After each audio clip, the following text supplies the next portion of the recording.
Pada tahun 1961, Garuda Indonesia Airways membeli 3 unit pesawat Lockheed L188C Electra, masing-masing diberi nama Candi Borobudur, Pulau Bali, dan Danau Toba, dengan tujuan untuk mempromosikan pariwisata Indonesia.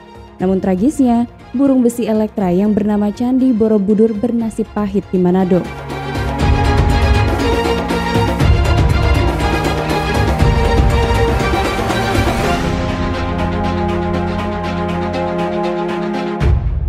Assalamualaikum warahmatullahi wabarakatuh. Hai hello Delvers. Di video ini akan langsung dibahas sejarah dari penerbangan Garuda Indonesia Airways 708.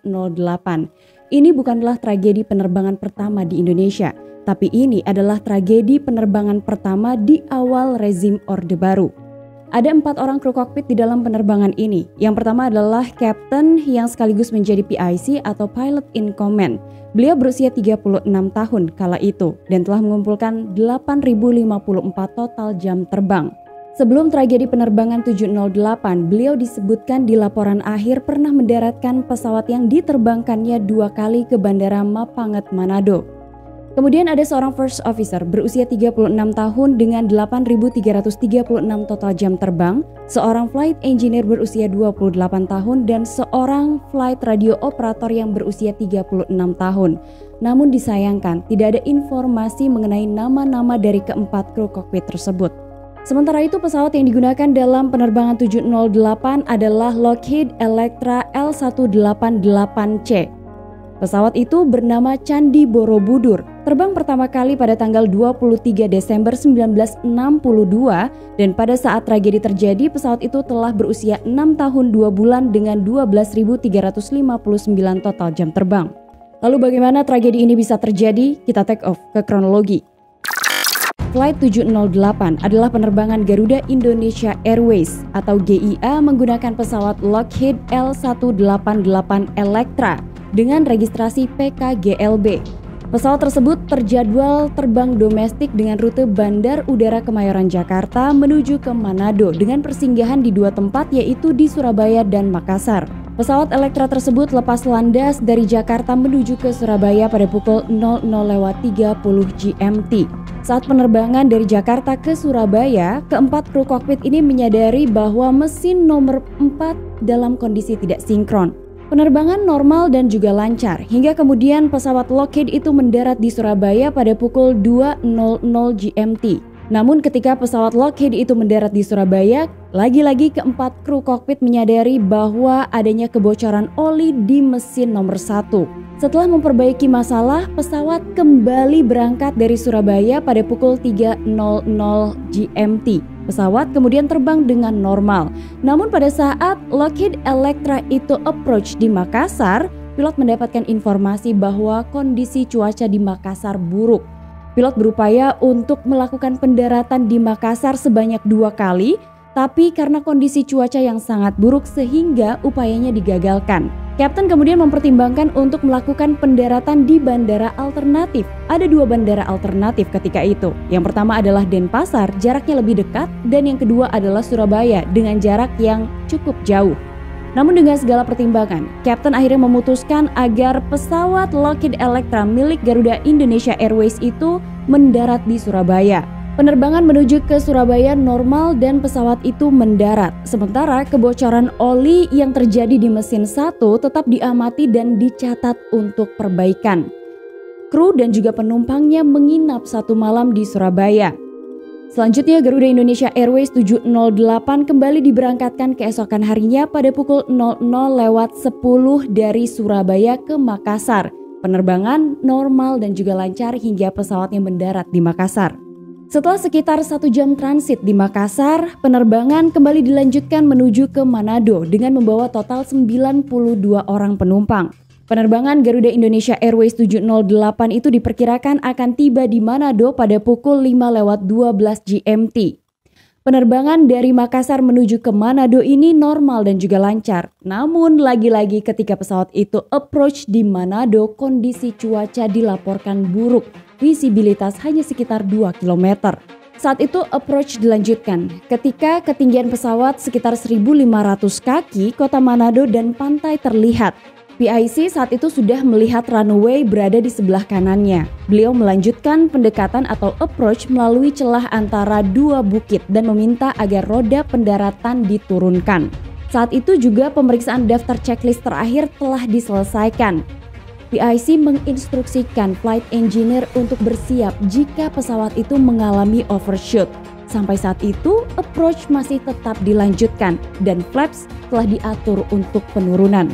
Setelah melewati perbukitan atau sekitar jarak 2.720 kaki sebelum ambang batas, PIC menyadari bahwa pesawatnya ini masih terlalu tinggi dan juga pesawat masih berada di sebelah kiri garis tengah runway dan juga posisi pesawat masih sedikit berbelok ke kanan. Dengan kecepatan udara yang terus turun bahkan berada di ambang batas yaitu 125 knot, saat itu posisi pesawat masih sedikit berbelok ke kanan. Penurunan ketinggian pesawat itu seharusnya normal, namun tanpa disadari oleh keempat orang kru kokpit, tiba-tiba saja penurunan ketinggian pesawat menuju ke runway itu menjadi sesuatu yang mengerikan ketika baling-baling pesawat menghantam daratan. Pesawat masih belum berhenti, pesawat terus meluncur bahkan tergelincir.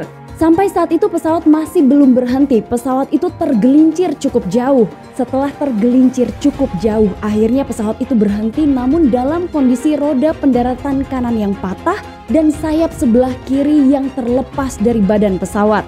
Saat posisi pesawat itu telah berhenti, ternyata api telah berkobar di sekitar pesawat. Sehingga kemudian para penumpang ini langsung berusaha untuk menyelamatkan diri mereka masing-masing. Peristiwa tersebut terjadi pada pukul 5:21 GMT atau pukul 12:21 waktu Indonesia Barat. Dari total 92 orang yang ada di dalam pesawat Lockheed tersebut, 22 dinyatakan meninggal dunia, sisanya mengalami luka serius, luka ringan, dan tanpa luka.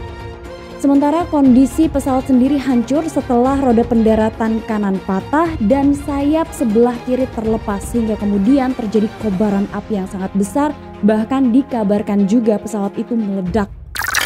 Beberapa saat setelah tragedi tersebut terjadi, investigasi dilakukan. Namun dari hasil pemeriksaan, sistem pesawat dinyatakan normal dan catatan pesawat tidak mengungkap adanya kelainan apapun yang menyebabkan kecelakaan terjadi. Sementara itu pada proses penyelidikan, roda pendaratan bagian kanan yang patah ini kemungkinan disebabkan karena menahan bobot pada saat pesawat itu mendarat. Jadi roda bagian kanan itu adalah bagian pertama yang menyentuh daratan dan semua bobot pesawat itu jatuh di roda sebelah kanan.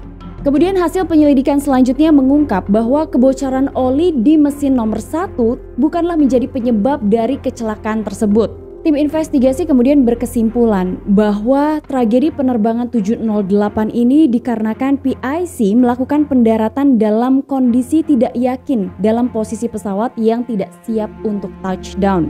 Hal tersebut diyakini karena setelah wawancara tim investigasi dengan flight engineer menyampaikan bahwa PIC sempat mengatakan mengenai overshoot. Nah, saat itu PIC diduga memang sudah mengetahui kondisi di mana pesawatnya masih terlalu tinggi dan ada kekhawatiran pesawat itu akan mengalami overshoot. Lantas kemudian penyelidikan beralih pada kenapa akhirnya Captain atau PIC ini tetap meneruskan proses pendaratan padahal ia mengetahui pesawat itu masih terlalu tinggi. Nah, setelah meminta keterangan saat itu tim investigasi berkesimpulan bahwa PIC tetap melanjutkan proses pendaratannya karena kejadian di hari sebelumnya. Pada saat pesawat itu take off dari Surabaya, kemudian harusnya mendarat di Makassar, pesawat itu gagal melakukan pendaratan dikarenakan kondisi cuaca yang buruk. 2 kali upaya pendaratan namun tidak berhasil membuat pesawat itu mendarat. Akhirnya pesawat harus mendarat di bandara alternatif di Surabaya dan bahkan pesawat itu harus menginap semalaman. Nah, karena Captain tidak mau hal itu kembali terulang, maka kemudian apapun yang terjadi, Captain tetap mengambil keputusan untuk melakukan pendaratan di Manado. Kemudian investigator juga percaya bahwa banyaknya korban jiwa dalam tragedi penerbangan Garuda Indonesia Airways ini bukan disebabkan karena pesawat itu tergelincir, tapi disebabkan karena para penumpang ini menghirup asap beracun. Nah, investigator ketika melakukan penyelidikan percaya dan yakin bahwa sebenarnya banyak korban yang masih selamat ketika itu. Namun pada saat para penumpang ini akan menyelamatkan diri keluar dari pintu utama pesawat, Nah, pintu ini terblokir karena patahnya roda pendaratan kanan dan para penumpang ini juga kesulitan karena kondisi pesawat yang telah terbakar. Investigator menduga bahwa telah terjadi salah perkiraan dari PIC. Beberapa saat sebelum mendarat, PIC menyadari bahwa pesawat masih terlalu tinggi dan sedikit melenceng ke kiri, bahkan posisi pesawatnya masih terlalu ke kanan. Namun saat itu ia tetap melanjutkan proses pendaratan. Sehingga kemudian investigator menyimpulkan faktor human error telah terjadi pada tragedi penerbangan ini.